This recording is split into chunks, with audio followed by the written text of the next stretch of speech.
One, two, one, two. Hey, hey, what is happening, people? What's going on, world? This is Marcus Kwame, and we are back once again with Black Comics Chat. You know, it's been a crazy week, but I'm very happy to be here. We're very happy about our guest, and this is the second show in a row that we've had the legend Thelonious back in the house. So I'm gonna give you a full introduction, man. You need no introduction, but I'll give it anyway, man. It's the Quiet Storm himself, the legend, author, T Legit, Thelonious, legends in the house. What's going on? Hey, what's going on, Black's Comment Chat crew? About to get into this with one of my favorite guests, Shawn Pryor. He always has something popping. Hope everybody tune in because it's been a crazy week in like real world. It's been a crazy week in comics. So we're gonna try to touch on a bit of everything. All right, let's do this. Yeah, no doubt. And Grace hopefully should be joining us a little bit later in the show. And our brother Leo is holding it down at New York City Comic Con tonight, where I'm sure a lot of people are. But he should be back with coverage for BGN, and a lot about his con experiences. So you'll hear about that soon enough. But for those of us who are deprived of the NYCC experience, we're glad that you're rocking with us tonight on Black Comics Chat. And we have returning to the show another man who needs no introduction. He's out of all the super guests of Black Comics Chat who have made repeated appearances. I think he's probably the top one. But he's the head of Crown Taker Studios, creator of such great comics as Cash and Carry, co-creator of Force, which we're going to speak about tonight, and Kentucky Kaijus and a lot of other great work. We got Shawn Pryor in the house. What's going on, Shawn? Yo, I feel good. Marcus Thelonious, thank you for having me back, man. Yeah, this is awesome. This is awesome. I'm looking forward to let's talk shop, yo. Let's talk shop. Right. Definitely, man. So, as always, Black Comics Chat, we talk about origin stories, but I know we've given yours, quite a few times on the show, but just for any listeners who it might be their first time hearing you, give us a quick introduction, and then let's talk more about the origins of your current comics work that you're doing. Yeah, sure. I've been in the comics in the comic book field for like the last for a decade. I started off doing independent comics, making my own comics under a small imprint called PKD Media, doing like a lot of self-publishing. And then from there, I did that for probably about 4 years, 3 or 4 years. And then I joined Action Lab Entertainment. They are a publisher. They have 2 different labels right now, Action Lab and Action Lab Danger Zone. They are the publisher who publishes the Eisner-nominated Princeless, which just got optioned back in July to become a movie at Sony. And I was a co-founder, and I served as a president for the first 3 years. I left the company for a few years. I'm back with Action Lab in a smaller capacity, in a creative relations role, talking and helping creators understand the business and the game of comics. I also have my own studio now called Crown Taker Studios, where I publish comics, and also some of them are distributed through Action Lab Entertainment. And I also do books for other companies as well, such as Kentucky Kaiju for Apex Book Company. But right now, the 3 things that I've worked on as of late are Cash and Carry, which is currently published by Action Lab Entertainment, on all ages mystery comic series. I also am currently working on a book called Force. It's a football drama, a comic, an American football drama comic, which is also being released by Action Lab. Issues 1 and 2 are currently available for pre-order right now as we speak. And I am the writer of Kentucky Kaiju for Apex Book Company. Okay. That's a mouthful. You've been in the game for a minute at all levels. I want to touch back on something you originally said in your bio. One of your properties was sold for a movie. Can you tell us a little bit about that and how that came about? Well, like with Princeless, like that's Jeremy Whitley's baby, and that was actually the second title that Action Lab Entertainment ever published. back in the day. And this was something that, from what I was told, had been in the works for a very long time. And Sony had been interested. Sony had been interested in Princess for a while. I can't remember what production company is actually a part of I'm sorry, tongue tied. I can't remember what production company also has a part of Princess as well, in order to get this onto the big screen. But they're very excited about this actually happening and being a thing. And literally, from what I was told, talking with the board at Action Lab, it was months upon months of meetings, negotiations, contract reworkings, negotiations, compromises, negotiations, and then finally the deal was made right before San Diego Comic-Con. And so that's when the deal was announced. But in a situation like that, you're dealing with a lot of suits, you're dealing with money, you're dealing with as far as like how is the film going to be distributed. You're also talking about worldwide distribution. This is like what kind of production are we looking at? Like all types of things. So it's pretty heavy. And like I said, like I'm kind of like on the outside of that, but I get key information when necessary. But like I'm proud of the Action Lab gang for making this a reality. And so in a few years we'll see a Princeless movie on screen, and that's really cool. And there's an Action Lab Danger Zone property called Spencer and Locke that the producer of the Hitman movie series really dug. So that got optioned, and that was this year as well. So that may be a movie in the near future. Because like anything dealing with with movies, just because you sign like an option or a production deal or something like that, it could still not happen. But I really think that both of these projects will see the big screen in the near future, and that's a great thing for Action Lab. That's additional exposure. I hope it leads to more people reading the books. Definitely. That's exciting, man. I also want to talk about the three properties that you mentioned. Cash and Carry, Force, and the last one, which I was actually Kentucky Kaiju. Yeah, I didn't want to mess up the name. That's all right. No worries. Yeah. They're all very different. I mean, Yes. I guess Cash and Carry is kind of a YA detective, almost a modern day, Nancy Drew type joint. With a diverse cast. Force is, contemporary American football players with, origin stories that go, way back, almost like the typical template for a superhero origin story. Reading this Kentucky Kaiju, this is something totally different, and I'm just thinking about the creative juices that you have flowing. How do you navigate three different properties, and that also must take a very different mindset to bring to fruition?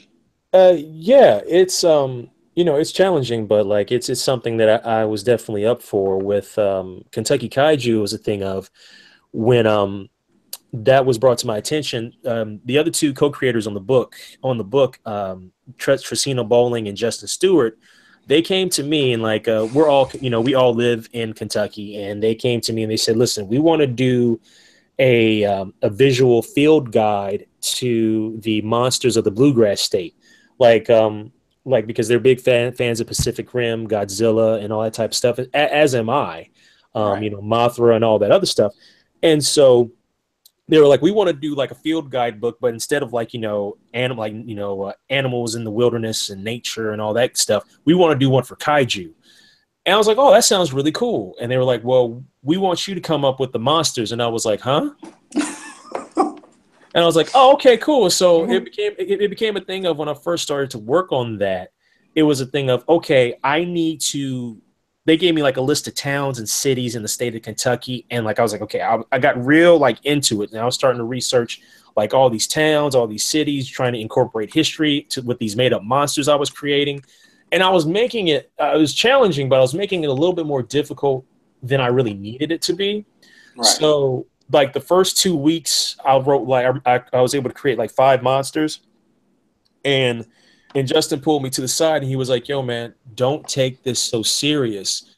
Just have fun with it.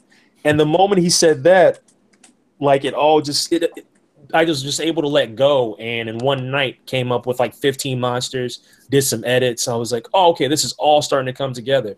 And then I ended up like writing 50 monsters.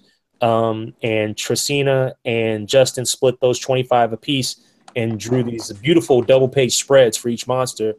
And like, you know, and my, you know, and my writings provide history for each of those monsters. So, and also dealing with the publisher that published that book, Apex Book Company, the way they do things, they are normally like a sci-fi prose publisher. So a book like Kentucky Kaiju is different for them. They've never done anything like this before. And they originally had wanted to get into comics. And when they came to Justin Stewart, they were like, yo, we want you to do a comic. And Justin was like, oh, okay. And this went on for like a couple of years. And like Justin was like, you know, instead of a comic, how about if we do this? And that was Kentucky Kaiju. And they were like, yeah, that actually, we could probably do something with that. And it's done very well for Apex Book Company. If you want a copy of it, you can go to Amazon, or you can go to the Apex Book Company website, which I believe is apexbookcompany.com, to get a copy of Kentucky Kaiju. It's really cool. It's a one-of-a-kind book, and it's something that I'm proud to have my name on. With Cash and Carry, it was a thing of I wanted to see us in books, in comics. I wanted to see us in all ages material, like you know, from the original Kickstarter for the pilot comic back in like 2015 to the like 72-page, you know, OGN style book that came out last November. It was a thing of setting the scene for YA comics material for, you know, for young Black kids and kids of color. That was the whole point of Cash and Carry. And like what a lot of people, like, I don't know if they really noticed this, but like when the Cash and Carry Kickstarter blew up in like summer, like spring, summer of 2015, like about 6 months later, you started to see a bunch of like YA mystery material, YA comics mystery material pop up, whether it be a Goldie Vance that Boom put out, whether it be Gotham Academy. Like shoot, I think like Lion Forge did like a Care Bears book that had like a boy and girl that kind of looked like Cash and Carry solving mysteries. So like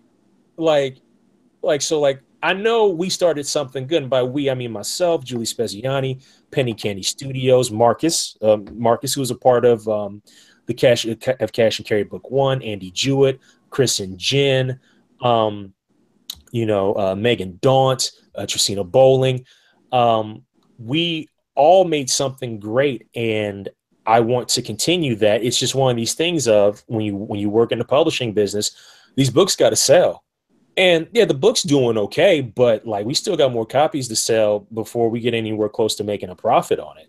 So, right. You know, so it's a thing of people are like, well, when's book 2 coming out? And I'm like, well, we haven't sold enough copies of book 1 yet. We've sold a lot, but we haven't sold enough to, you know, to pull a profit on the book. So now I could probably go around and do a Kickstarter for book 2 next year, which I may have to do anyway, because I want to see it.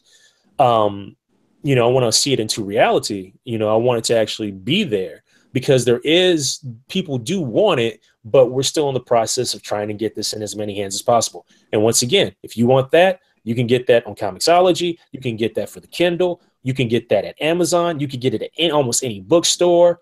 So Shawn, go ahead. Sorry, let me ask you a quick question along those lines. You know, for any listeners who want to support, I know sometimes like for a publisher there will be like a preferred, you know, place of purchase. You know, sometimes it's like, you know, physical copies count more towards a book survival, etc., or digital. Does it matter where people purchase it? Like, is there a preferred method? I don't have a preferred method. Real talk. I don't have a preferred method. As long as you buy it, it's good with me.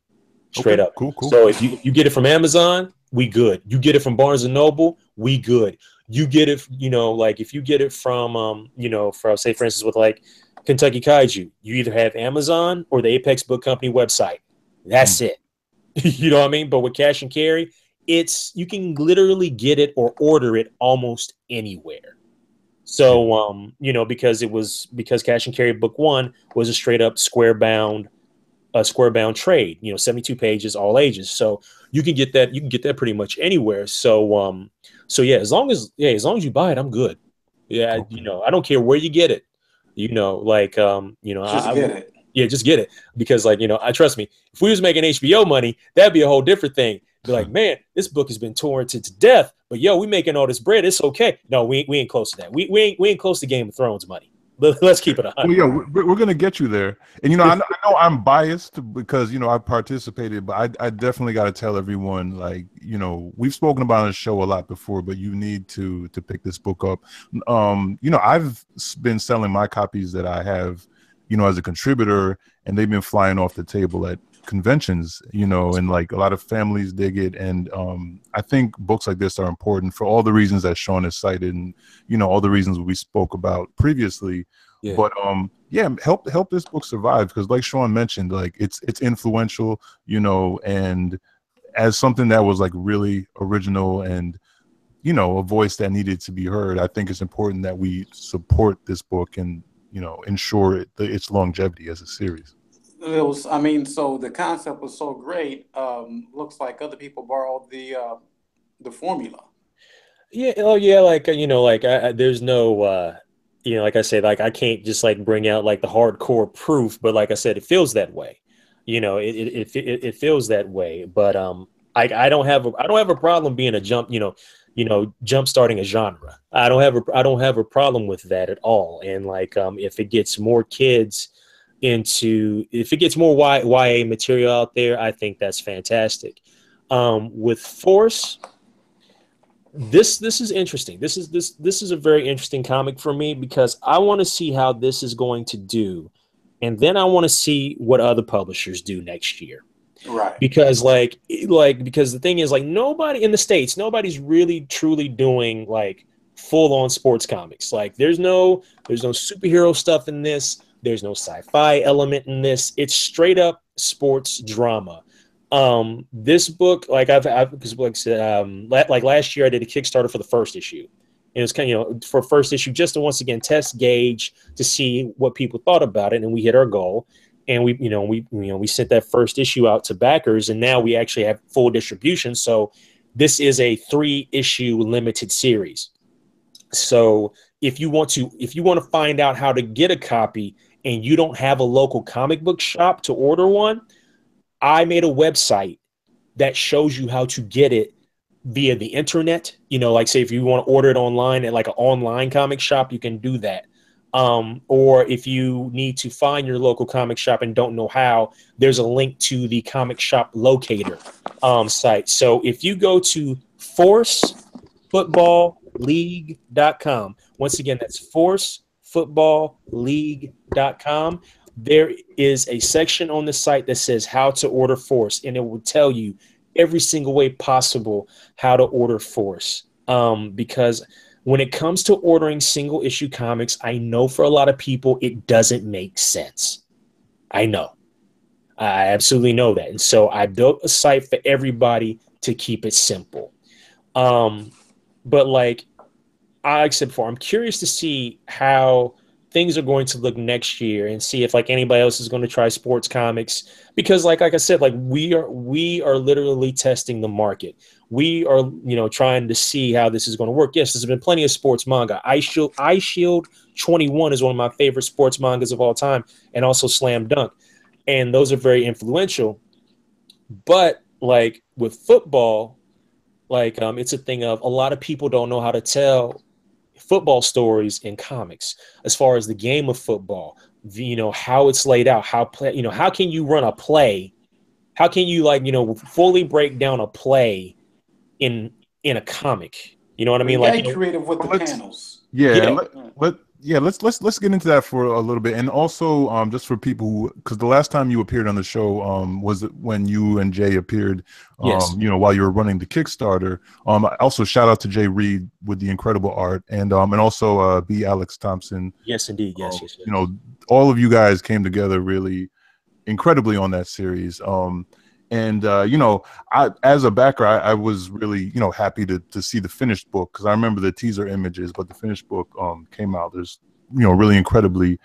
And what you were just speaking of. All right, before we even get into my question, can you just you know, tell listeners a little bit more you know, about the main character and the premise of the story?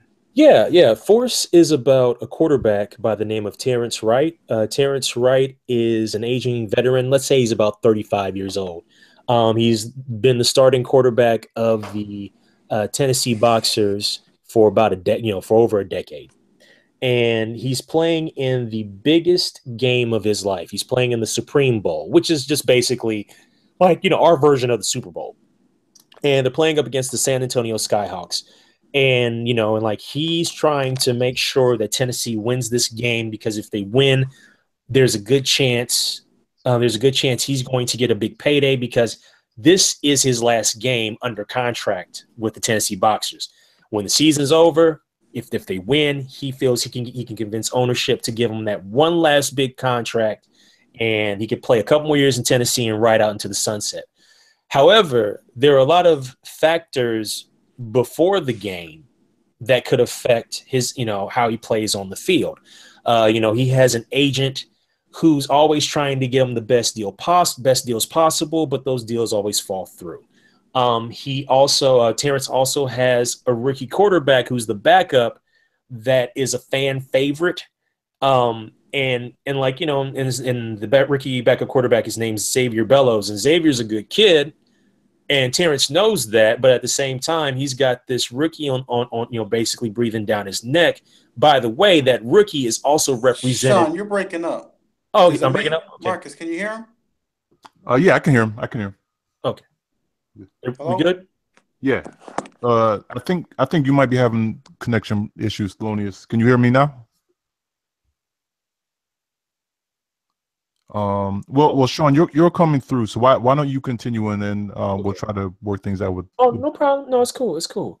So Xavier Bellows is also represented by the same agent that Terrence has. So there's like a somewhat of a conflict of interest there.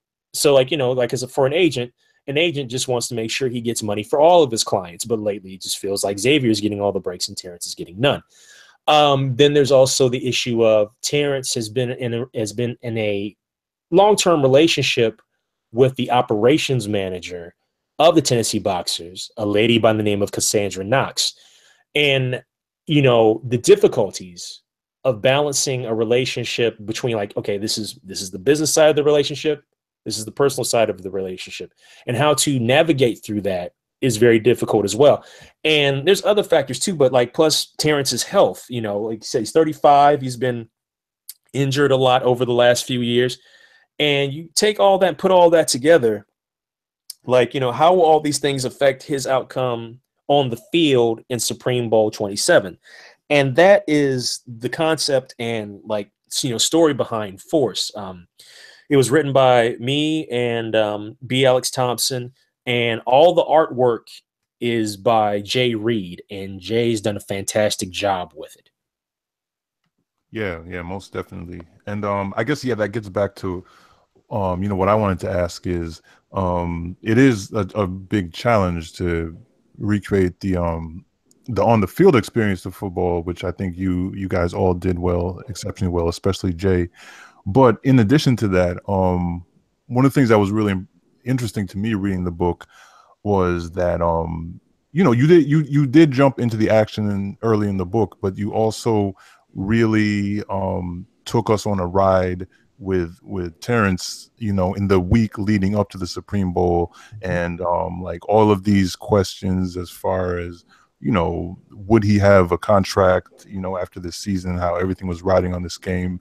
And what it made me think about is how those of us who consume sports and we watch, we debate whatever, we kick things around and everything, but it's really interesting reading it, being actually in the shoes of an athlete who literally everything hung in the balance, you know what I mean? And you're walking with them in this situation. So I think the way that you guys balanced the on the field, on the field action with just all the questions and everything surrounding just life. You know what I mean? The fact that this is a person, you know, with all these things going on was really interesting. So, I mean, can you talk a little bit about that as well? Just how that balance came I together? thought that aspect was great. I mean, I think it enhanced the action because I don't think you really care would care as much if you didn't care about that, if you didn't care that POV or see through that POV's eyes, why Hmm. this game was so pivotal to his future.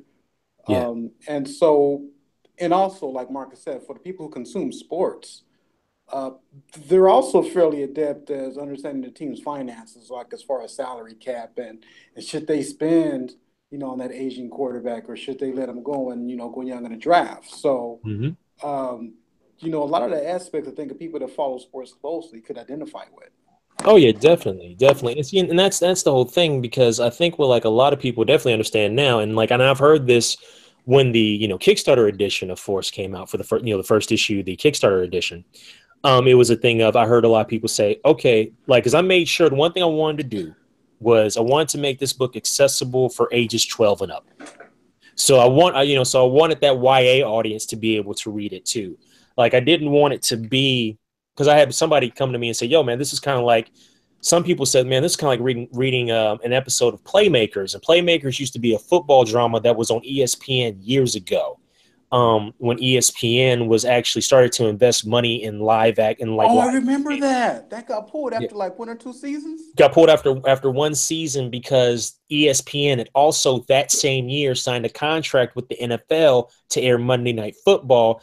They Right, saw right. Playmakers, and there was an episode where Omar Gooding Who was played like good? he was He real was good in it. good. He was real good in it. And he's playing a running back that it wasn't Corey Dillon, but they try to make him look like Corey He Dillon. was yeah, he was a thugged out running back. Yes, and like there's an episode where he was snorting cocaine off a dashboard, and like NFL saw that and they was like, if you want Monday Night Football, you gonna take this off the air. Right, So, right, but right. like I've had some people say it's kind of like playmakers or ballers, and I was like, well, okay, that's cool, and I because I liked both of those shows, but I was like, I want to make sure that like young audiences can read it too, and we can still talk about serious stuff.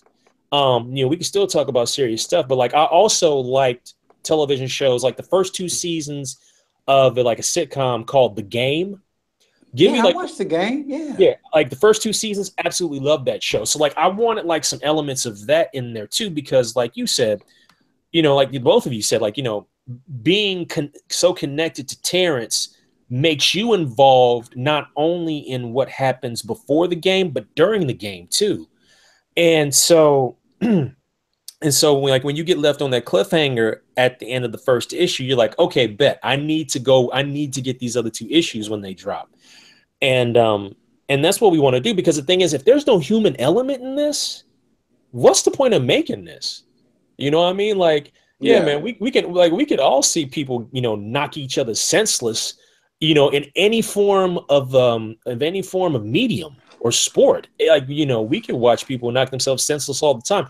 But if we can bring a connection to a character that makes you say, man, okay, I have to read this, then yo, we got you. We got it. And so that's something that that's something that B. Alex Thompson brought out because like I told B, I was like, yo, I was like, you handle the personal moments, let me handle the football, then we'll come together and we'll tweak everything until we get it right, and boom, we're gonna have a story. And that's exactly what we did. So those like real key elements, like during before the game, before the big game, like, B. Alex Thompson made that happen. I came in, I tweaked some things to make sure everything was was on the level and even.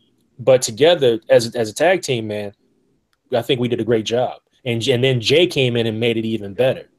Yeah, Yeah. I think the artwork was incredible. The action scenes, the panels, the layout was great. But again, if you don't really care about the characters, it's it wouldn't have as much depth. No. Um, Definitely. and again, I think when you say that if you don't care about what happens to the football player, or however you word that, leading up to the game, you're not going to care that much about the game. I Mhm. think in today, what's happening with football today and the athletes, I think that's apropos because I got my black friends or boycott the NFL because of what's happening. and then I got some GOP, because their friends are like, boycott the NFL, and they're boycotting for different reasons that has nothing to do with the game itself, right? Well, It's all what happens off the field. yeah, and Tony, if I could jump in, that kind of leads to a question that I had, which was, well, I guess a topic more so than a question, but like, I mean, going back to the '68 Olympics and Ali, like, there's this long tradition of Black athletes who literally put their bodies and their health and their lives on the line, bringing the tradition of protest and social justice to the sports that they perform in, and it's like right now what's going on, like you mentioned, Thelonious, it's like obviously there's a big dividing line for a lot of people, but it's a thing that's to me more so than anything has kind of brought to light a lot of the issues about the NFL as a league. And I know, Shawn, in your book, you're not dealing with the NFL specifically, right? Even though it's like NFL adjacent to a certain extent, right? But I was very curious, like, well, I guess to hear your thoughts on just that idea of where athletics intersect with just the lived experiences of the people of color who put our lives on the line, and then also just my other question is like, do you intend to tackle any of those subjects as far as like race issues or otherwise in the book? Sports has always been political.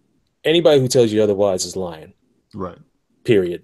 And so like when Colin Kaepernick last year took a knee to, first he sat for the national anthem, and then he talked with the gentleman that was a former soldier and said, okay, how about if we take a knee? And the soldiers was cool with it. It was a thing. He was like, I'm doing this. The soldier actually took it out of respect. Yeah. Yes. Both of y'all are right. And so, and taking that knee out of respect, but also say like, look, here are the reasons why I'm doing this. Like, I am fighting for justice for Black people and for social issues and things of that nature. I'm bringing this to y'all's attention.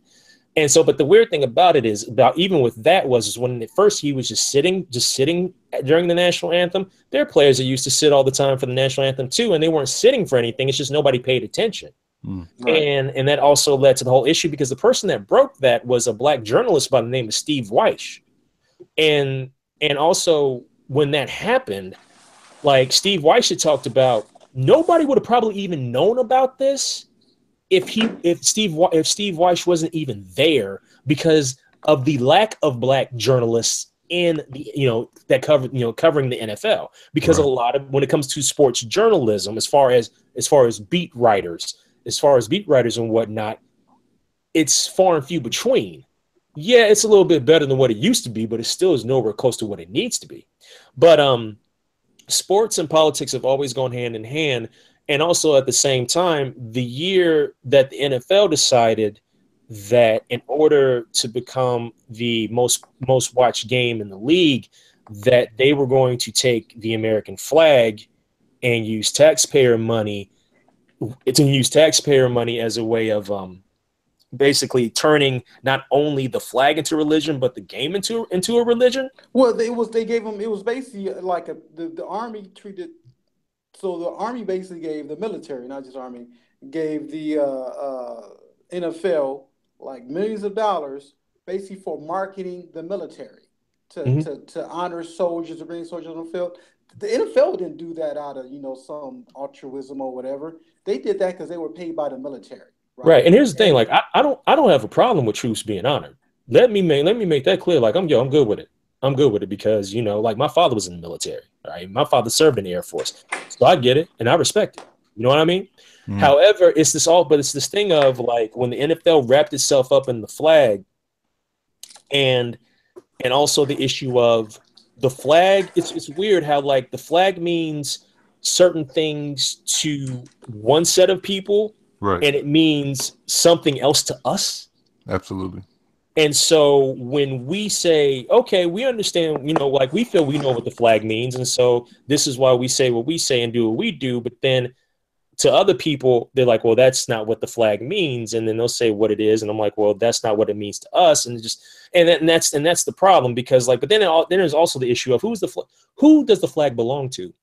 And that's a whole other debate for like a whole other time. Who does the flag belong to? Does it just belong to the military? Does it just belong to the firemen? Does it just belong to police officers? Does it actually belong to the citizens of America? Who does it belong to? Does it belong to all of us? And if it belongs to all of us, aren't we allowed to express ourselves, however we see fit? So, right. Which incidentally, a lot of service members and people who are serving the country, who are the ones that, many people with vested interest in stifling Black voices, Right. A lot of people who have served the country have said, no, we support, people's right to protest. We support people's right to kneel in front of the flag.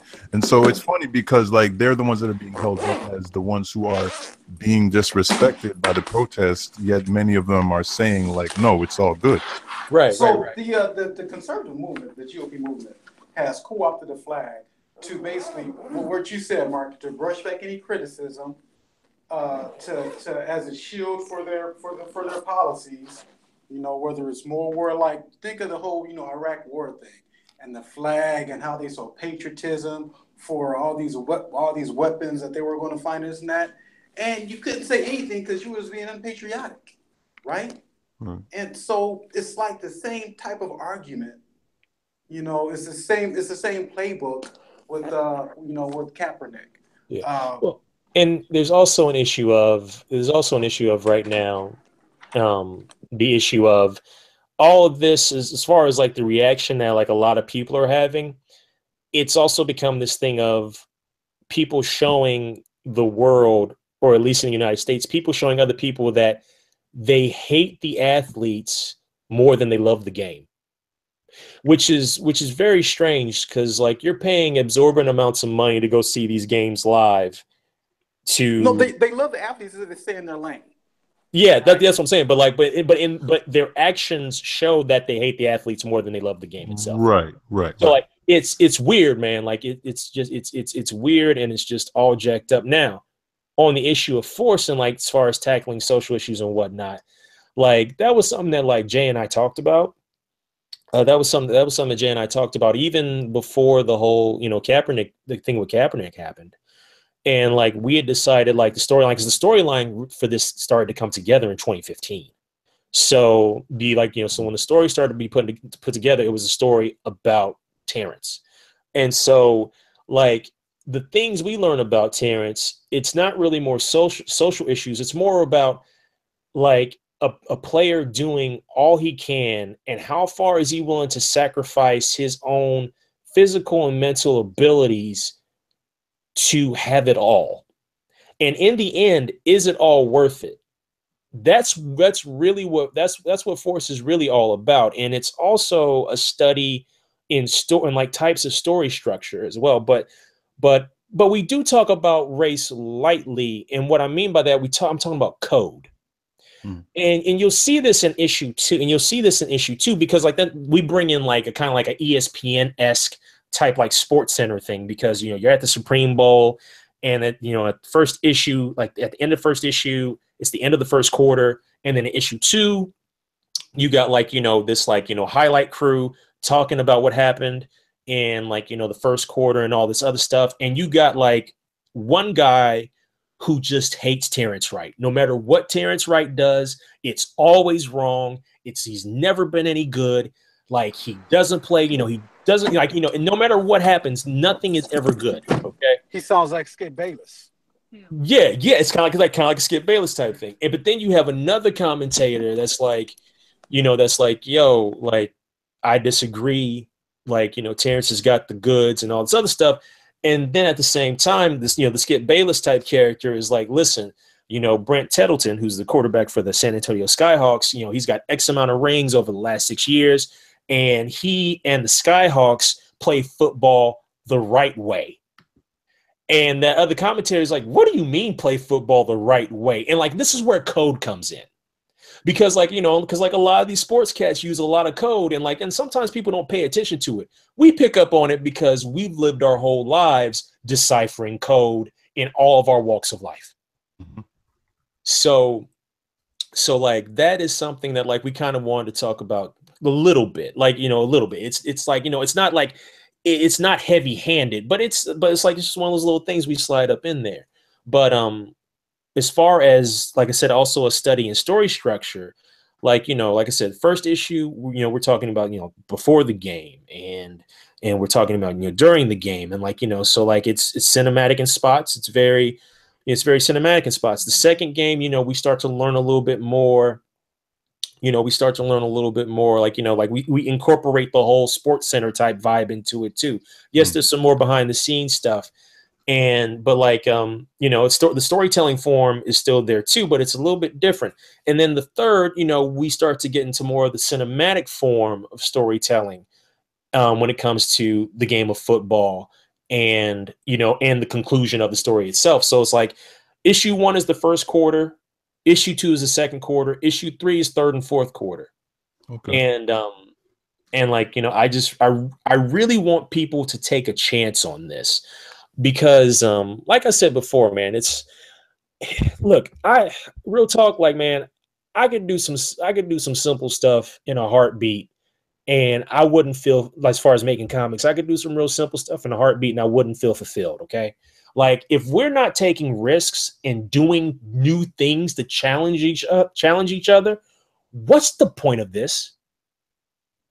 Like, seriously, as creators, as creatives, what's the point of this? Yeah, we can all make stuff for fun, and it can be just for us, and we don't have to share it with anyone. But what is the point of making things if we aren't going to challenge ourselves? What's the point?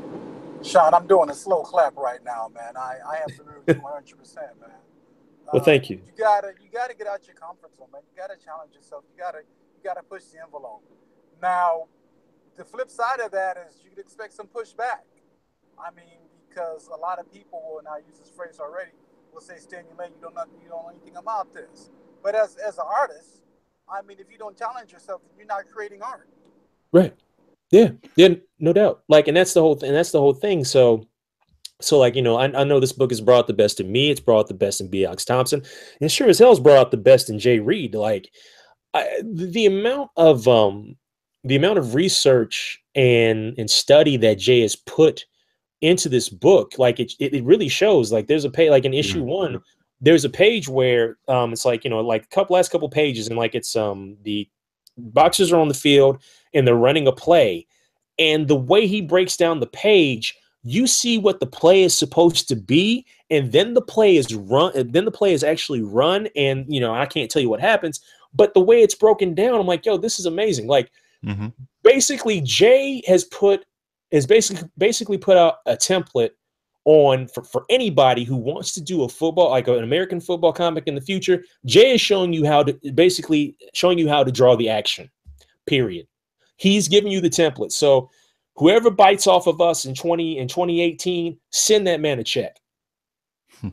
For real, man. And somebody's gonna bite. Right? Of course. I mean, that's the nature of the beast. So unfortunately, you see somebody with a bigger pocketbook and heavy distribution channels, and so it's the life of an independent artist, right?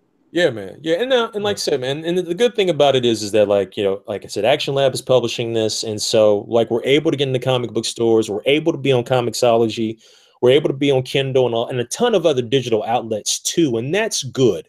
So no matter what happens, like I said, for the single issues, you're going, like, if you don't dig print, don't worry, you can get it digitally. For the print issues, like I said before, if you have a local comic shop, just go to forcefootballleague.com, go to how to order Force. It tells you all the information there. If you don't have a local comic shop, I put some great online comic book stores that will ship books to you, deliver them to your door.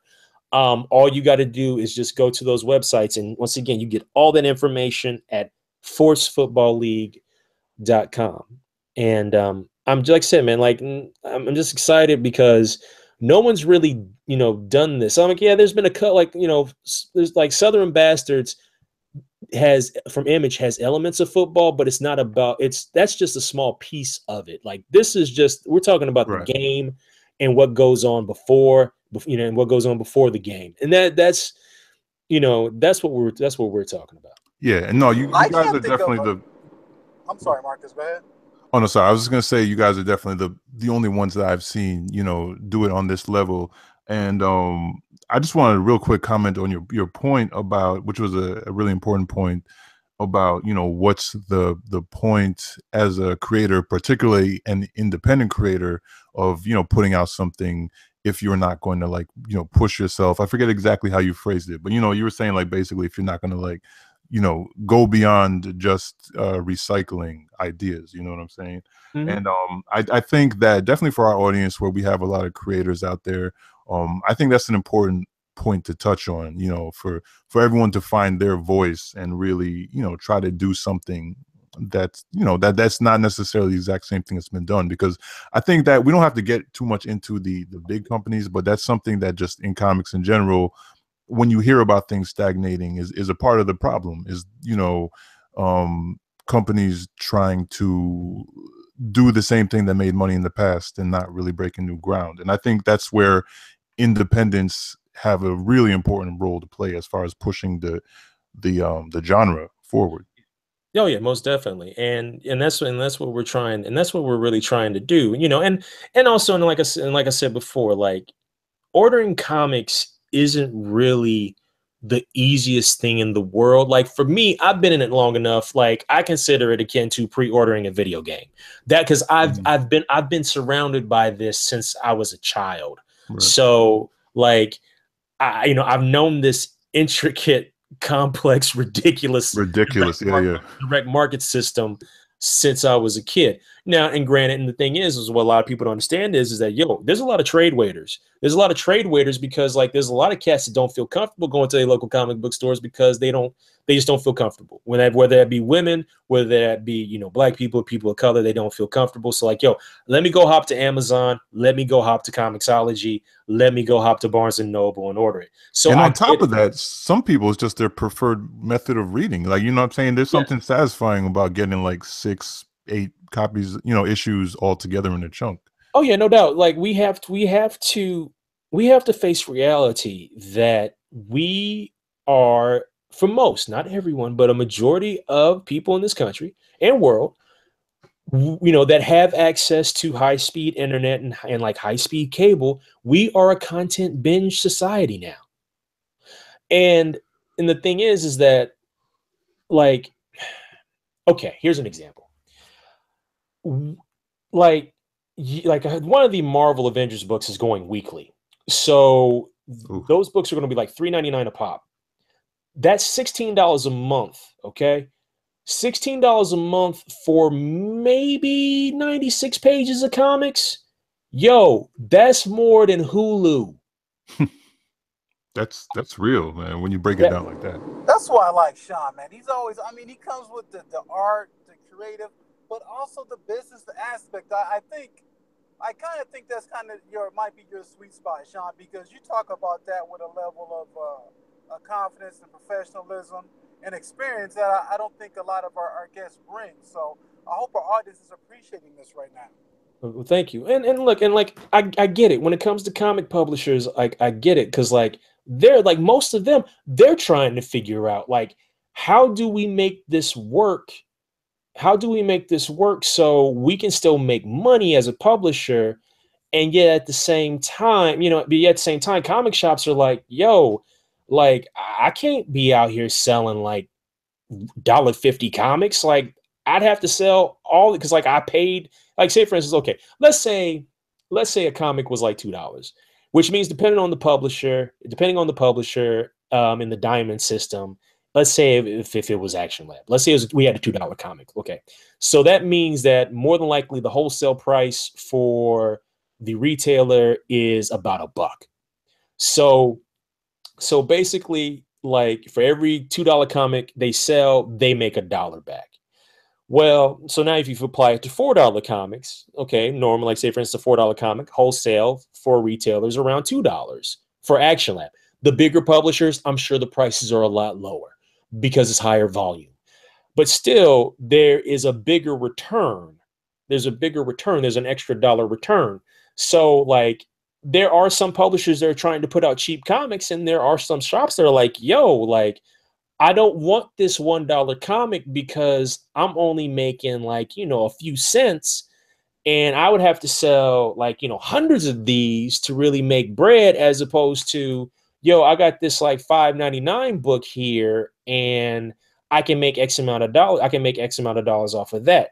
So, like, where is the balance? How can we find the balance? How can we make the balance work to where we're not putting people in a situation where we're making like comics?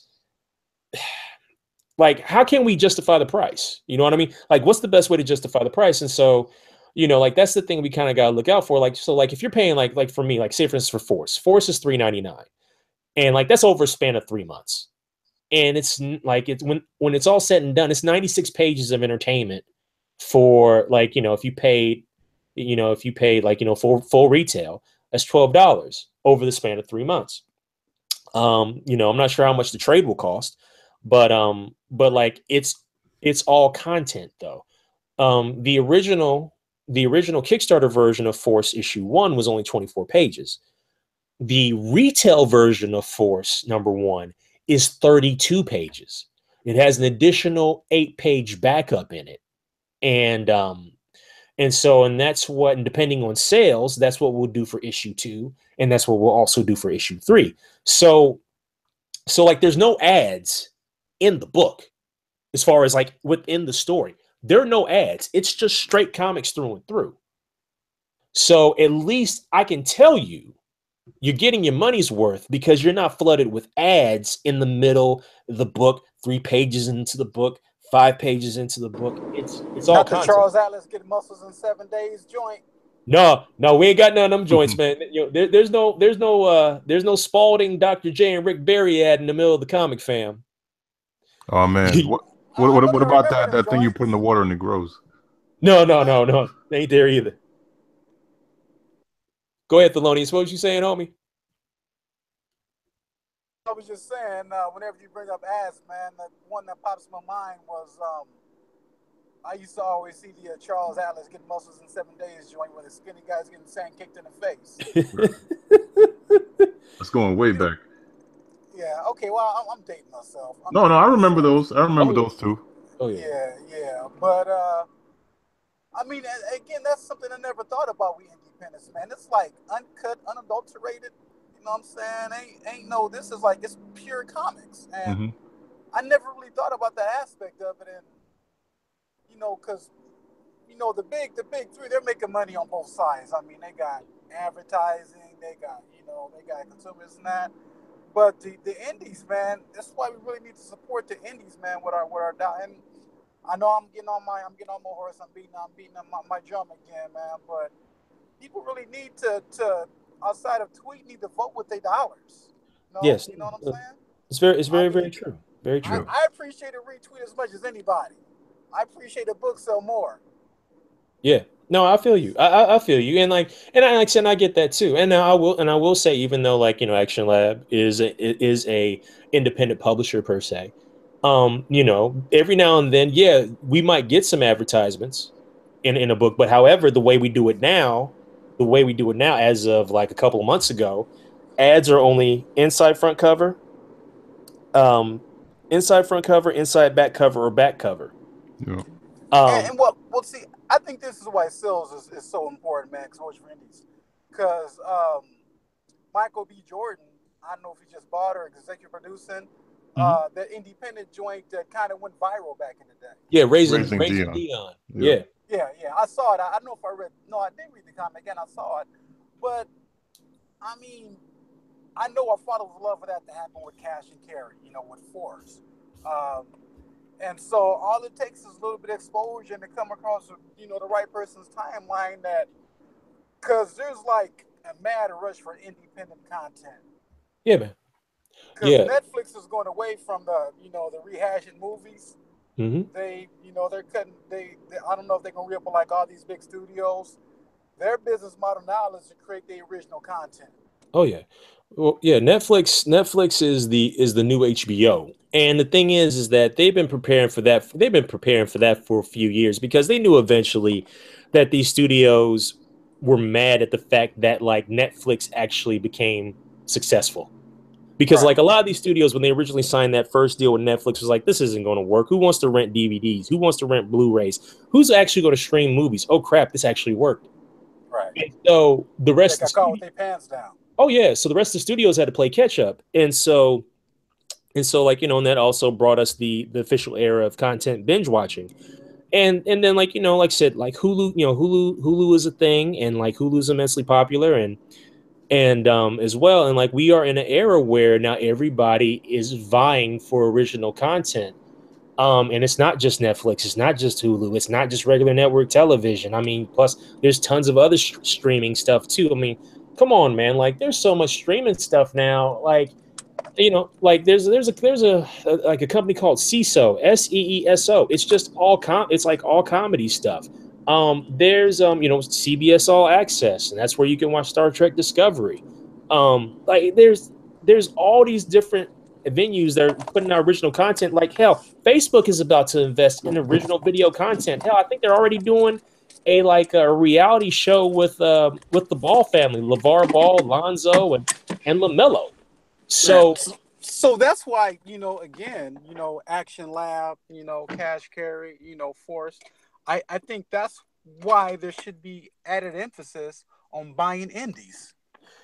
yeah, no, I agree. Please buy all of them because that makes our sales look great, and then the publisher likes us, and so that Right. works for us. Please, no, but no, for real, no, you're right, and so, like I said, man, like I just really prefer.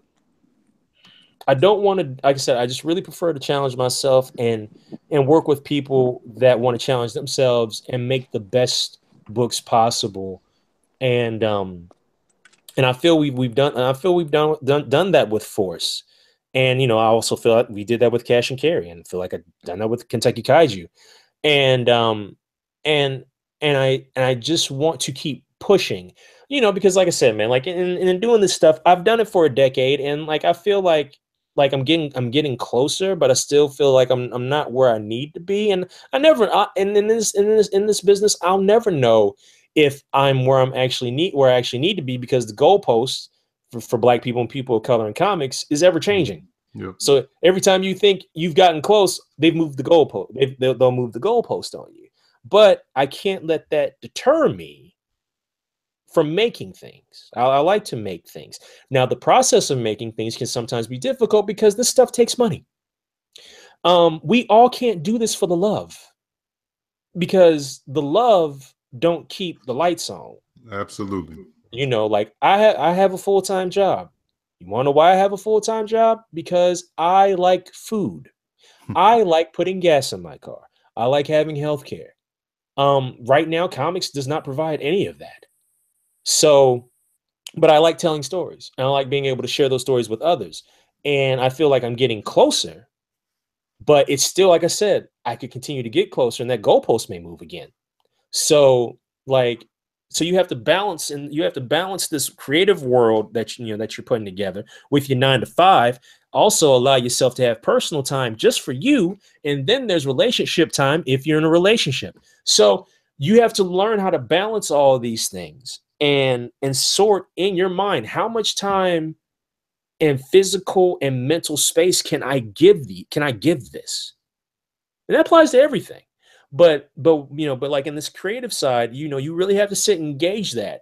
And then you really sit down, you do the project's all done, you look at the numbers, you look at everything. It's like, okay, yeah, we made something really great. But in the end, you know, what's the effect of all of this? And we have to be realistic about that too. And so, like I said, I'm just trying to find as many ways as possible to get people interested in reading Force right now. And like I said, that's why I made the website. That was the main reason why I made the website, for the simple fact that like I didn't want people to say, I don't know how to get this comic. because people will say that in a heartbeat. And also, man, come on, man. In this era, man, folks is lazy. And if you don't give them something to directly point to, ain't no clicking gonna happen. Ain't no looking gonna happen. Nothing's gonna happen. So I put, like I said, just put together like a basic website for, like I said, forcefootballleague.com. It just forwards you over to a WordPress website that shows you everything about the book. And literally, I can't make it any easier for you. And so, you know, I can't. But like, I wanted to do that, and that's why I put the time in to do it, because like I said, I'm just trying to make it easy. I'm trying to make it easy. I'm trying to make it you know, make it capable for everyone to get this book in their hands. And that's really important, because like people just, you know, like you mentioned before, like this model that we're going on of the direct market, you know, it doesn't necessarily work for new readers or people who aren't, you know, the initiated, you know. And I think that in this, it's weird in this time where like more and more people are, you know, kind of tangentially interested in comic book type content, but the market, the way it is, doesn't necessarily invite new fans because they don't necessarily know how to get this stuff. So I think it's really smart that you're, you know, doing that to help guide people to the ways in which they can support. Oh, thank you. Yeah. Also, I want to give a shout out to Grace. Looks like Grace just jumped on the call. Yes, I'm here. Hello. Keep carry on. I'm a dive in, you know, where I fit in. Okay. Hey, Grace. How you doing? Doing good. How you doing this evening? Wonderful. Excellent. And hey, yo, fam, that's it. I got to bounce, man. Shawn, it's been a pleasure, man. Definitely want to have you back, talk some more in-depth stuff, maybe just have one focus on business and marketing and stuff like that. I think you bring a lot to the table because a lot of our audience are budding, up and coming entrepreneurs, artists, comic book artists. And again, I think with the knowledge you got from the industry, from being in it, from, you know, I don't know how long you were saying. I think a lot of people could glean, and maybe we could do like a superstar panel with just, you know, just the business aspect of comics. You know, get a couple other cats up here chopping up to really help people on that aspect of it, because usually artists on one side of the brain and the business side is on the other side. Yeah, well, I mean, there's no shortage, because we definitely have had a lot of guests that have, you know, a lot of really good insight. Although, you know, Shawn is the GOAT. But I know, we got a lot of people that we can bring just in. Be spitting, you know. I hope we don't get an invoice for this, Shawn. Oh no, you know, it's all good. It's all good. No, man. Like I said, I love, like I said, I love being a part of this. And I love talking to you all about this stuff. So yeah, man, the door is always open. Just reach out to me, and like I said, if I got time, I'll make time. That's how it works for me. All right, no doubt, man. All right, BlackComicsChat. All right, Grace. I'm tagging Grace in. All right, I'm in there. All right, Tony. All right, take care, Tony. All right, peace. But yeah, so yeah, like I said before, I just want to, for all your listeners, I just wanted to, you know, make clear that I just want to make clear and easy that it's very easy to get a copy of the comic, and I show you the pre-order windows when the book will actually show up, and and Jay is fervently working on issue 2 right now, and starting on issue 3. So, and actually he just wrapped up issue 2, so he's working on issue 3 right now, and so, you know, just doing our best to make sure we get this out on time. Yeah, no, absolutely. I'm looking forward to it, and I like what you were talking about how you are formatting it, you know, to go along with the quarters of the game. I think that's really smart, and definitely looking at how you tackle the Sports Center media side of things. Yeah, and with that, like I said, it's, you know, and it's not, you know, that whole Sports Center part isn't the whole, you know, the whole of it all. It's just a piece of it. You know, we also kind of talk about how, like, in little spots, tiny spots, how social media is also influenced. You know, it also has an influence in sports in this world, and in a lot of ways, you know, now, and just talking about this book, you know, talking about how, you know, these athletes, how basically their entire lives now are out there for everyone. I mean, and yes, for all of us, like, depending on how you use social media, your lives might all be out there.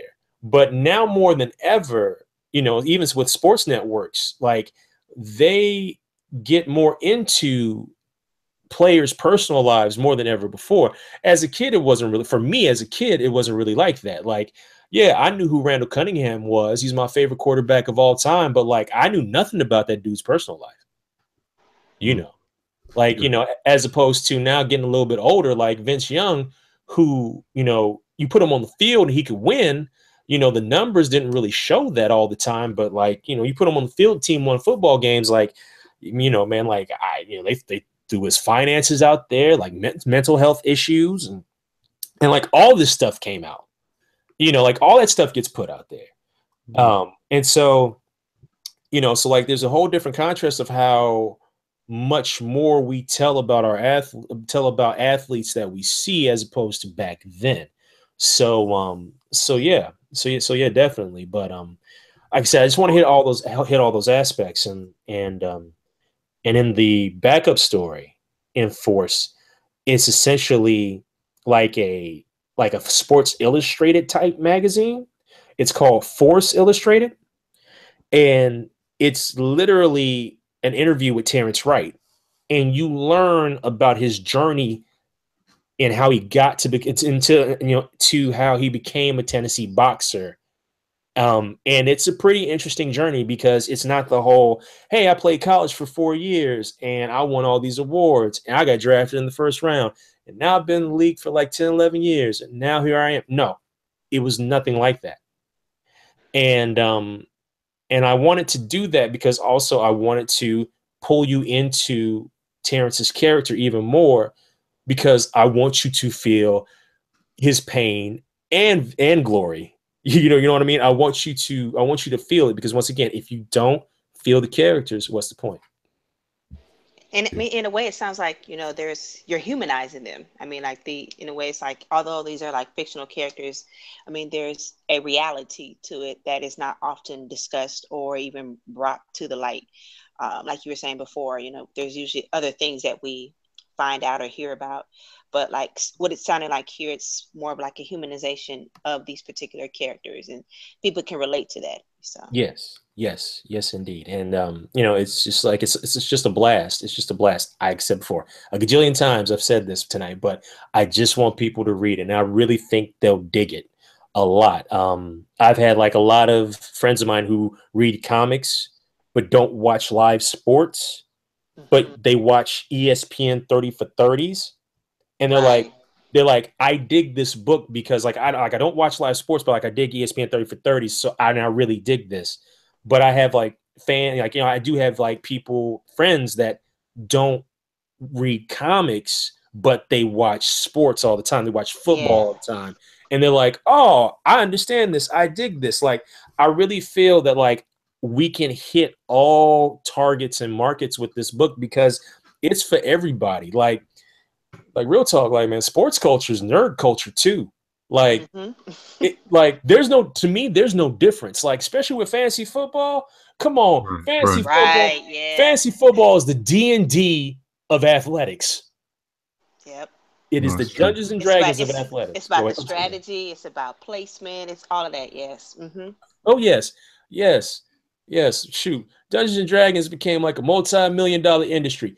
Fantasy football has become a multi-billion-dollar industry. Mm-hmm. So, like you can't tell me that folks on FanDuel and DraftKings, ain't as nerdy as a group of cats going to like a D&D tournament somewhere, or a Magic the Gathering tournament somewhere, or Gen Con. Like you can't tell me any different. It's one and the same. It is one and the same. And I think the way you break it down like that, it opens people's eyes to seeing it that way. Because like you said, I mean, if you're not really a sports fan, but you're into comics, this allows you to, delve into sports just, from, a basic point of view, so to speak, and still be able to be engaged with and still be a part of both worlds, and vice versa. Like, you may be into, sports, but not so much into comics. And people are always like, well, like I'm not really into comics because I'm not really into like the superhero, whatever. And it's like, there's alternative and there's other characters that get talked about. And so this offers various avenues for people to like have entry points in and be like, okay, I can dig with this, I can roll with that. So yeah. Or just people like myself who love sports but are sick of the NFL and their antics as a God, yeah, you know what I'm saying? Like, so I'm a lifelong Giants fan, but I'm definitely sitting out this season just for my own personal reasons. And but I'm able to fully enjoy Force. So Right. And I understand you sitting out as a Giants fan this year because boy, they are a hot mess. I left myself wide open for that. Yeah. But you're not alone. My little Bears, they ain't doing all that hot neither. So we in that boat together. So they paid Mike Glennon $18 million to be terrible. I don't understand to this day. I don't understand that. Like, I'm about to do some sports nerd shit real quick, y'all. Whoever listening to this, how you gonna sit here and give Mike Glennon money? You knew you was going draft up to get Mitchell Trubisky, even though no team said they were going to draft up to get Mitchell Trubisky. Right. They just conned the Bears into giving up draft picks to go get him early. Not saying that Mitchell's going to be bad. He could actually be all right. But you paid Mike Glennon $18 million. This dude ain't played in years. And yet he started years ago. And he definitely wasn't good because otherwise the Bucs wouldn't have drafted Jameis Winston. So I don't understand all these sports analysts saying, well, he's just got all these tangibles and he's just and all this other stuff and using all those code words just to say, no, he can play. No, he can't, because guess what? He ain't playing now. And Tyrod Taylor had to restructure his contract just to play for the Bills again. And now the Bills are 3-1. I would, I'll tell you what, I really feel this year like the Bills might actually win 10 games.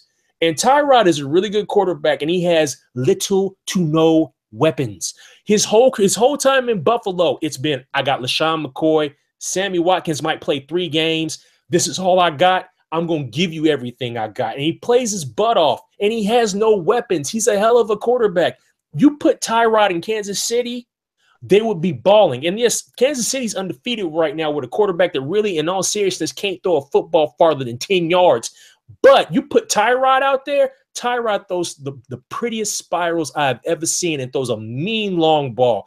He would be amazing in Kansas City. He would have been great in Chicago. And Chicago ain't got no wide receivers, and he still would have done well. But no, we out here talking about let's give Mike Glennon $18 million, and yet Cap's sitting at home.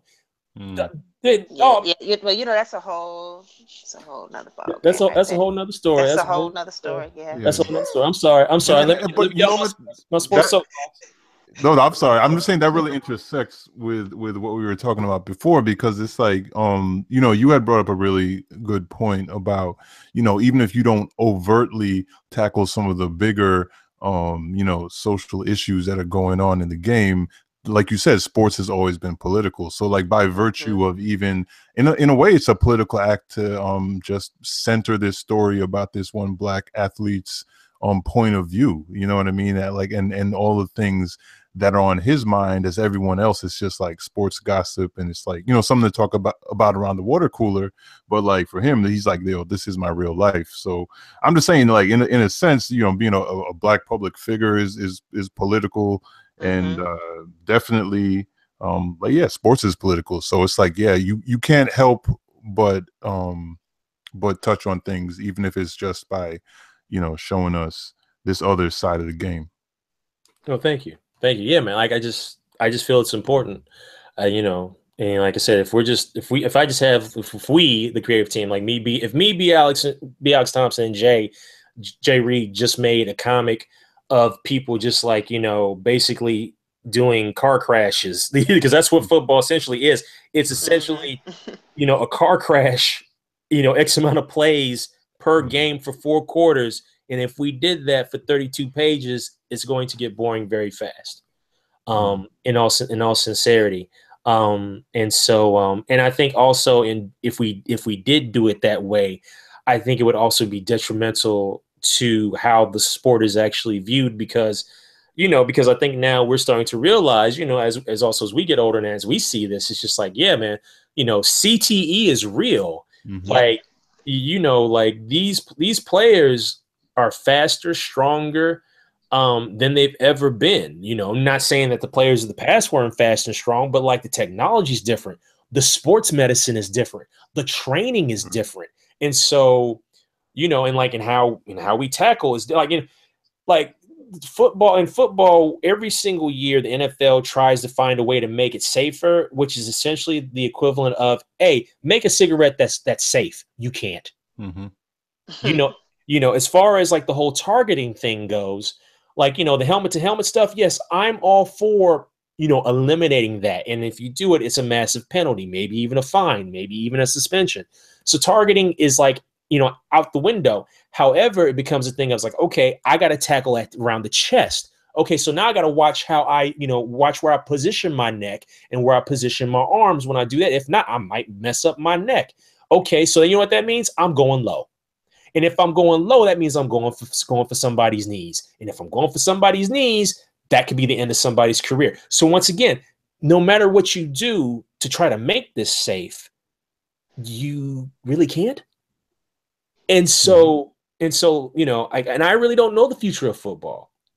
You know, I really don't know the future of football, where it's going to go, how much longer this is going to last. Like, and that's the whole thing. The NFL, and I think that's something that NFL is trying to figure out, because I think they're freaking out, not just because of the, you know, President Orange thing, but like, but more of the fact that I think they finally realized that their sport is peaked, and now they realize, oh, the game that we've changed so much to change the game to make high score, make it easier for teams to score and to also protect the quarterback, now is a league that only has 4 really good quarterbacks, 3 all right ones, 2 good ones, and the rest are garbage. Yeah. Well, and you know, I mean, not to mention, it's like, even if the NFL's changed rules, like you said, like, you know, trying to make safer cigarettes, you know, they also are complicit at times in ignoring or even suppressing information about, you know, the impact that the game has had on these players, you know. Yeah. Oh yeah. And that for me is where it's like the double slap in the face, you know, when there's this you know, uproar over Colin Kaepernick's, you know, well articulated, and I'm not saying that in the coded way of he's so well spoken, but you know what I'm saying, but that brother really, like, he didn't just say like, yo, I'm kneeling, whatever, like, he really was able to break down exactly why, and you know, and why it wasn't a disrespect.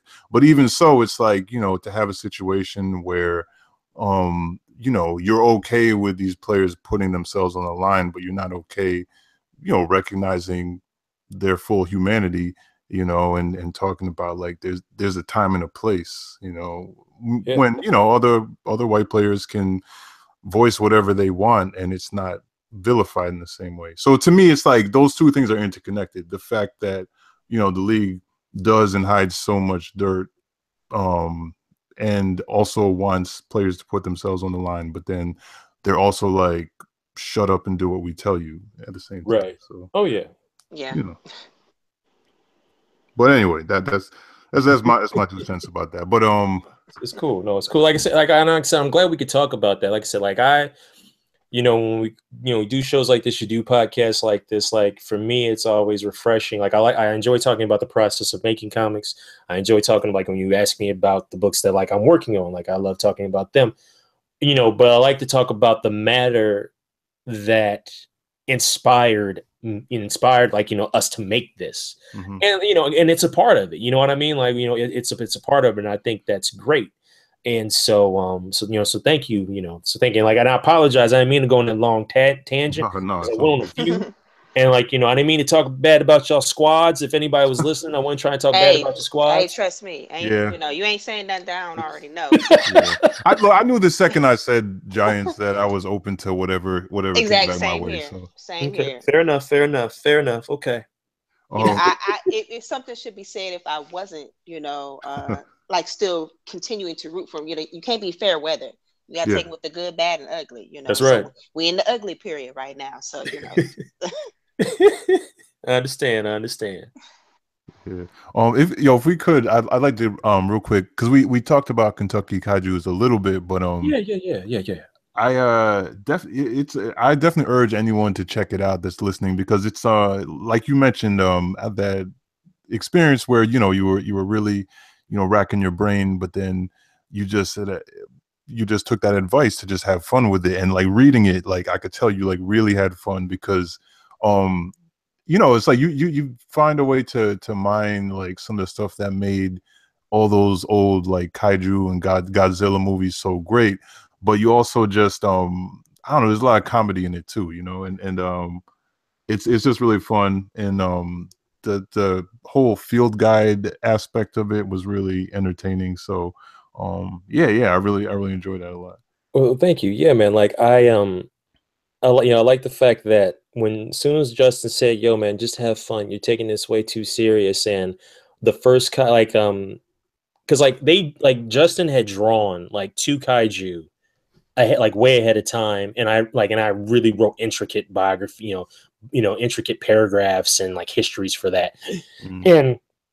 But the rest of it I had to make up myself, and I was just like, man, and like I just locked myself into it. Has to be this way. It has to be serious. No one will believe this otherwise. I'm like, yo, this is fantasy, son. This is fantasy. What are you talking about? So like when I finally let go, one of the first kaiju I wrote, when I finally just let it go, and like being a Kentuckian, I had a bottle of bourbon and I poured a glass with like 2 ice cubes. I took a sip and I wrote a kaiju Granny Smith apple, and I said that is ridiculous and I will accept it.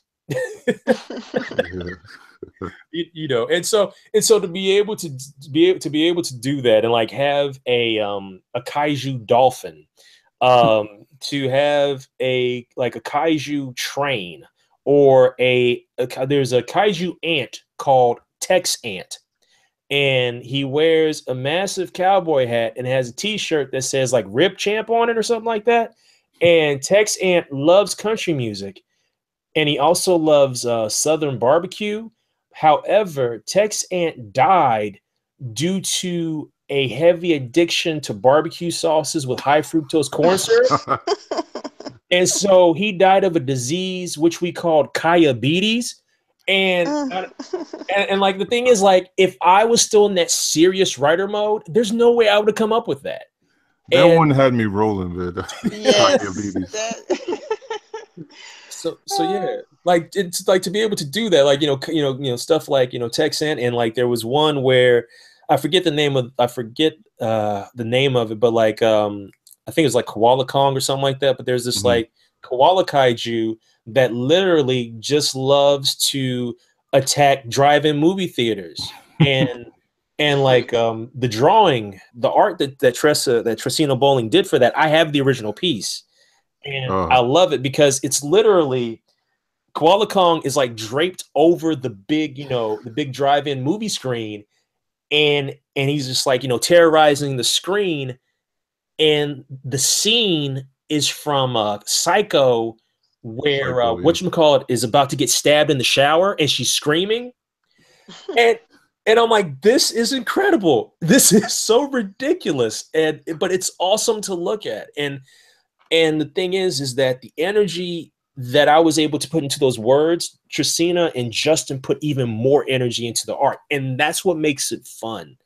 And we want to do more Kentucky Kaiju. We're just really thinking about how we're going to do it. And we've talked with the publisher, Jason Sizemore, who is a really great dude, probably like one of the nicest people in any form of publishing that I've ever met in my entire life. He's been thinking about what we could possibly do, and we're like springing off suggestions, like maybe doing a prose book, doing another field guide. If we could find the time to try to think of how can we put this into a gaming format, like a card game or something like that. Like there's so many things we can really do with it, but like we just really need to sit down and figure out what can we do, how much time do we have to do it in, and where do we want to go. And so, but like if anyone gets a copy of Kentucky Kaiju, I guarantee you it's fun. Everywhere I've taken it for shows, I was at Emerald City Comic Con this year, out in Seattle, and I had my table, had my cash and carry books, and I had my Kentucky Kaiju books. And everybody that walked by the table, they saw the title and they just started laughing because they're just like, "What in the world is this nonsense?" And they would pick it up and they would just start laughing, like, "Yo, I got to get a copy of this. This is ridiculous." Or I had people that would come by, they see it and be like, "Yo, I got an aunt that lives in Kentucky. She would want this," and grab it. And the book has also been a really massive conversation starter. And like I find out a lot of people were either born in Kentucky or had a relative in Kentucky. So it's fun. Like it brings a smile to my face and a joy to my heart. And we just made a book with a bunch of silly monsters, including a kaiju duck that loves rave parties.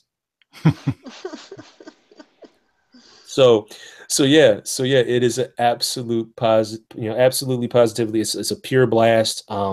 So definitely get you a copy if you can. And if you don't like print copies, I think it's still available on Comixology too. Yeah, so there's many ways to get it, but yeah, that spirit of fun and humor. I mean, I don't know. These days, especially, I don't know if it's just me being an adult and how serious life has gotten, but I like things where I can just have a good time. Escape, reading yeah. as well, yeah. It's really. Oh, yeah. And right now, we really need an escape right now. Exactly. Man, you ain't never lied. We really need an escape. Exactly. Woo. Agent Orange gonna kill us all. Yeah. Man, talking about calm before the storm. Ain't nothing calm about the last 8 months, No, there hasn't. No, there hasn't been. It's like a human DDoS attack. Yeah. Like it just don't ever stop.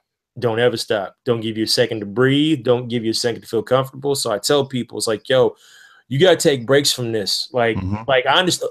Look, trust me, I understand trying to stay up to date with all this stuff because 9 times out of 10, if they do something, it's something that affects us. It could possibly affect us in ways that are detrimental to our life. So I understand trying to be in the know and stay in the know, but we got for real, this times I just got to step away and be like, you know what? I can't read this today. I can't read this today. I can't get into this today. I need a break from this because if I don't, this is just going to put me into a barrel of depression that I will not escape from. I totally agree. Yeah. No, I unplug at times. You got to. Like you have to unplug. And for me, revolving it into comics, it can be difficult because for us, not only do we use social media as a way of keeping in touch with our friends and stuff, but we also use it as a form of promotion. And so when I'm talking about force, I have to use Twitter. I have to use Facebook. I have to use Instagram. I use Tumblr. I have all these outlets and and so I have to use them. And so you have to also facilitate how much time you're going to give to this. And okay, it's just make your post, get away, go away. Get in and get out. Get in, get out. Get in, get out. Because otherwise, oh, let's see what's going. Oh no, and you start scrolling and scrolling, and it's why did I do this? And this is why I take certain apps off my phone because I'm on my phone and my phone is with me pretty much all the time. So if it's not on there, then I can't get to it. And then to take extra steps of going through Chrome or whatever else to get to it, that's a lot. Yeah. So, it makes it harder to, be like, oh, I got to do this and do. So, that way, I don't tempt myself to be like, oh, I'm just going to be on here for 5 minutes. It never happens like that. So. Oh yeah. And granted, I went through a withdrawal period, when I first got rid of a whole bunch of the apps, and I was like, okay, maybe I just look up. Okay, let me come back, and then after a while, you're like, okay, this is good. A periodic check-in, maybe a monthly check-in where you go in and then you come back out. So, because in order to really kind of debrief from the madness, and although there is goodness that's there too, but sometimes the madness overtakes the rest, and so you're just hopefully somebody will tell me about it, or maybe I'll call somebody and they'll tell me about it. So yes, no, I agree. I absolutely agree with you. Yeah, just You know, like it's difficult. Like I said, and they're just you got to just try to build up a discipline because you know stuff is addictive. You know it really is. It's very addictive, and just building a discipline to know when you have to detach from it for a while, and then you can get back to it. Like it's tough. Like it's really tough. And so and like right now, like for me, this is a like this is going to become like a now we're in month 2 of a 4-month grind. And because like, you know, I promoted issue 1 last month, I got to promote issue 2 this month, issue 3 the month after that, and then the trade paperback after that. And then as those issues hit the stores, I have to continue to promote. And when that trade hits the stores, I really have to promote. And so it's a thing of you can't leave. And so, you know, once again, I got to learn how to balance it. And every day is a challenge. But yeah, take breaks, please, for the love of God. Take or whatever deity you believe in, or don't take breaks. Yeah. Take breaks. Yep. For real. And yeah, I mean, like that's a whole other thing we could probably tackle next time you're on too. Is just like self-care. That could be a big roundtable discussion too for like creators, you know, and people out there because you know there is that overlap of. You know, you can't 100% unplug, as you said, because you know we need these social mediums to get our work out there. You know, Oh yeah, yeah, and you know, but definitely unplugging also just in a way can create more time to make something. You know, yes, yeah, it creates more focused. Yep. Oh yeah, definitely. Yes, you got to have it. And you got to find a way. You got to find a way or make a way. Either way, you got to. Oh, that's my alumni where I went to school. Our motto, Is that Clark University? Clark Atlanta. Yep. Clark Atlanta. Okay. It's because Bomani Jones. Yes, yeah, we were in undergrad around the same time. Like, I think he was like a year or 2 ahead of me. Oh, awesome! Like he's like the right time with Bomani Jones is like one of my favorite like radio shows. Yeah. And so because like I got out of sports radio years ago, like I left it all alone. And a friend of mine told me about his show, and they would put it in podcast form, and I started listening to it there like a couple years ago, and I was like, oh, this dude is great. Yeah. And he's like smart as get out. Like it's man, yeah.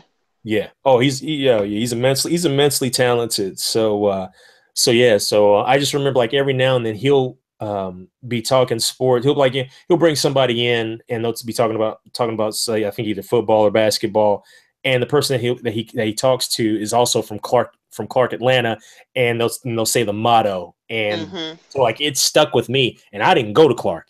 So right. I mean, it's like we used to tell ourselves that being at Clark, like I'm gonna find a way to make one to get up out of here. Like, you know, it's gonna happen. And so it becomes this thing that sticks with you. It's like it's on my email signature. Like it's everywhere. Like that slogan like sticks with me for life. So yeah. That is amazing. Yep. Look at that small world. That's right. That's right. So see, sports. I'm telling you, sports connects people more than they realize. Yeah, absolutely. It really does. It truly does. I bet people probably didn't think that they would be engaged with sports so much, considering everything that's been happening. As much as people may not be a fan of it, like you're seeing it all the time, especially this last year or two. So I mean, it's kind of like in your face all the time, regardless of if you're a fan or not. That's right. Oh yeah, definitely. Definitely. So I mean, heck, like, and even people like, say for instance, like Super Bowl is still like one of the highest watched programs, you know, in the world, and a majority of people don't even really watch football or know what it's even about. They just know, hey, this is an event, so I need to watch it. Or yeah, they focusing on the commercials, like, okay, what commercial am I going to see this year? Yeah. Oh yeah, definitely. Yes. Yeah. Well, it's almost NBA time too. So. Yes. Oh, I can't wait. Yes, I can't either. I can't wait. Oh, I can't wait. Oh, I cannot wait. And like, I love how like the NBA without knowing was like, okay, first 2 games, we got Celtics Cavs. And we gonna give you is it like Knicks Oklahoma City? And I'm like, are you guys serious? We had 2 of the biggest trades in the summer. And I get these games right away. Oh It's like, yeah, oh, this is that's great. right. This is great. Like, Kyrie is like turned full heel and is trying to give like woke Confucius sayings, and he makes no sense anymore. Not saying that he made sense in the first place, and he's cut the beard off, and so I can't trust him because he looks shady, and because he kind of looked like a young Randy Moss now, and like it's I cannot wait. Like, this NBA season is going to be crazy. You got Chris Paul with the Rockets. You got Melo, Paul George at Oklahoma City with Westbrook. Like, you got the Lakers, and like LeVar Ball is going to find a way to get Lonzo to the playoffs. Oh, that's my Jesus. squad. So yeah. Oh God. It's absolutely wild season. Like, we got the most woke head coach in like the history of sports, and Greg Popovich coaching the Spurs. Oh yes. Yeah, shout out to Popovich. Shout definitely. out to him. Yeah. And the Spurs, like, so many of those players are old. They're like the White Walkers of the NBA. And like, like the NBA is gonna be wild. I can't wait. Like, I cannot wait. Like, oh, I'm so excited. Hopefully we'll touch on 90s era greatness, but like, Yeah. I hope so. And I think we might get that this year, man, because oh man, like this is such a sidebar, but like, we might get that for the simple fact, like, you're going to get it in the West. Like, the West is just loaded. Oh yeah. The West is just loaded, and the East is like Cleveland, Boston, whatever. That's it. They're like, and that's no shade to Toronto. It's no shade to Toronto. Toronto going to end up winning like 50 games again or 60 games, and no one's going to care. Yep. Not until to the end. Mm-hmm. Not until the end. And it's not to say that, like, there's other teams in the East that aren't any good. Because, like, Milwaukee, they got those young kids that are just tall and lanky, and like they got freaky Greeky Giannis. Like, and that's the thing. Like, nobody wants to watch Milwaukee basketball, but they may have possibly one of the best players in the NBA, and nobody's watching this dude. He's amazing. He's relegated to NBA TV. Don't nobody watch NBA TV. They watch ESPN and ABC games. They don't watch the NBA cable channel games. That's where Toronto and Milwaukee go every single week. Don't nobody care. Like, but no, like, it's just, this season is going to be so fantastic. Like, Cleveland got like 2 starting lineups on their roster. Yep. This is just insane. This is absolutely insane. And then to top it all off, after this season is over, the free agent market is going to be wild. It is wild. Like, there's going to be tons of free agents, and that's just not including LeBron. Like, luckily, Russell Westbrook just re-signed with Oklahoma City, but LeBron, Paul George, I think Durant's contract might be up, maybe, possibly. And a few other major players. Like, there could be a whole other shift. Like I can't wait. There's just gonna be pettiness and great basketball and and sucker fouls and plenty of 3-point shots. It's gonna be amazing. Yeah. But I'm really just here for the petty. There will be plenty petty. Yeah, will not be disappointed on that one. Mm-mm. Cool. Well, I mean, I guess we're nearing 11 o'clock, so it's always hard to end our episodes with Shawn, but we know you'll be back, definitely doing your quarterly appearance at least. But yeah, Shawn, definitely tell the people where they can find you and also just what they can look out for soon. Yeah, sure, no problem. You can find me on Twitter at Shawn SHAWN R Pryor, Shawn R Pryor, Pryor PRYOR, like Richard Pryor. You can find me there on Twitter, on Instagram and Tumblr at the Shawn P Show. Also, if you want, I also have like an Amazon author page. So if you go to Amazon.com and type in Cash and Carry, you'll find my book, and you can click on me, and you'll see my author page.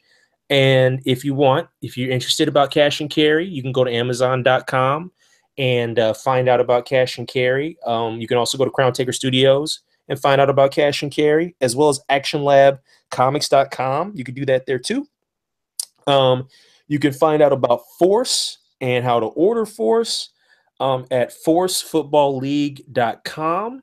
And as far as Kentucky Kaiju goes, you can go to either apexbookcompany.com or amazon.com and order a copy there. And once again, digitally, that should be available at Comixology and also drivethroughcomics.com.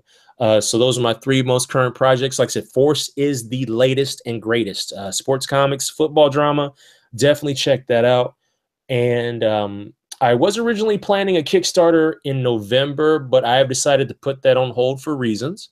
However, I will probably end up launching it in sometime in January of next year.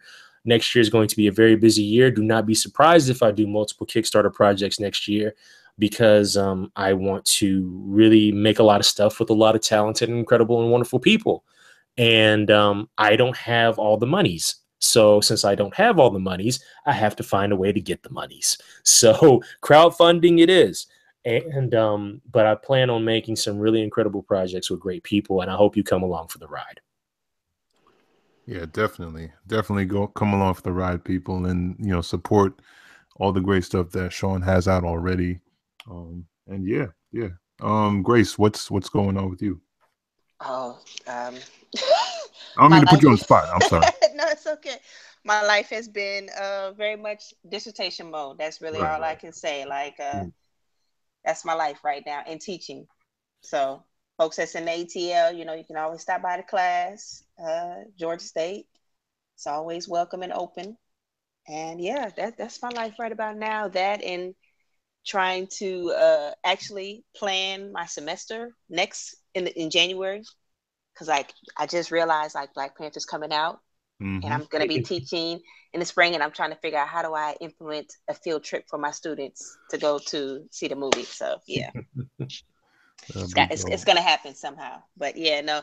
I mean, I'm out checking the movies. That's kind of with my leisure time stuff. So definitely check out Kingsman if y'all haven't seen it yet, because that was an amazing movie. So yeah, that and American Assassin. Those two probably were the latest movies that I've seen that were off the charts. So yeah, I definitely got to hit a Blade Runner. That's my Blade Runner too. I'm definitely putting that on the weekend list as well. Once I get the babysitting lined up, I'm gonna see some Blade Runner. Right.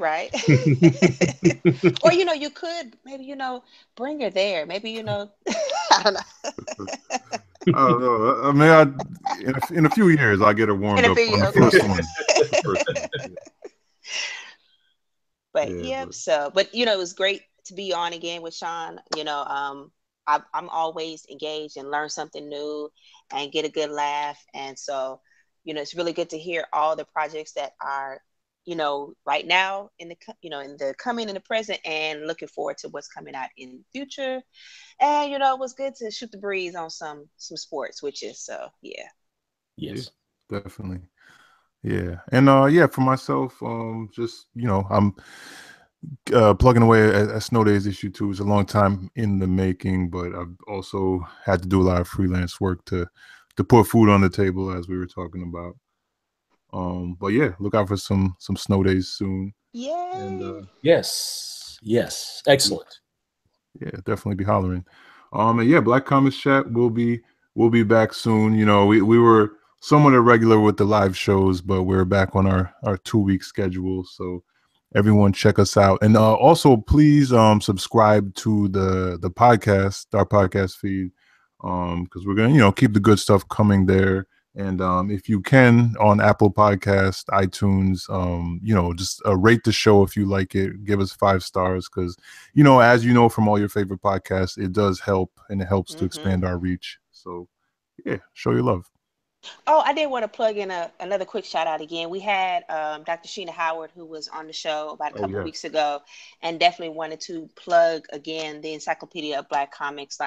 Definitely get your copy if you have not got one already. I plan to get some more. I've got mine. And so nobody can say that they don't know folks that are doing, Black folks that are doing stuff in comics, because you got a whole book of people, and they're thinking about adding more and doing more series to that. So We can't say we don't know. We can't say it's not there. So just wanted to plug that out for folks to make sure that they check that out too. Yeah, absolutely, absolutely. And make sure that you do check out the aforementioned podcast feeds, because that episode was recorded, off air. So that's the only way you're going to get to hear that episode with Dr. Sheena Howard. And, she had dropped a lot of jewels, and it was a great talk with her. So yeah, support her and support the encyclopedia.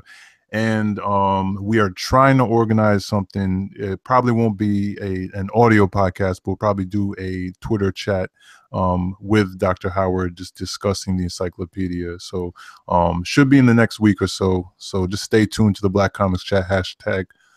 And yeah, we'll keep you updated. Till the next time, folks. Yep. So thank you as always, Shawn. And, it was a pleasure.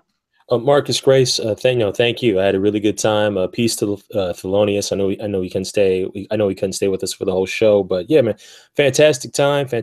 Y'all, love talking with y'all, and like I said, I'm looking forward to doing it again. So thank you so much. Cool. Thank you.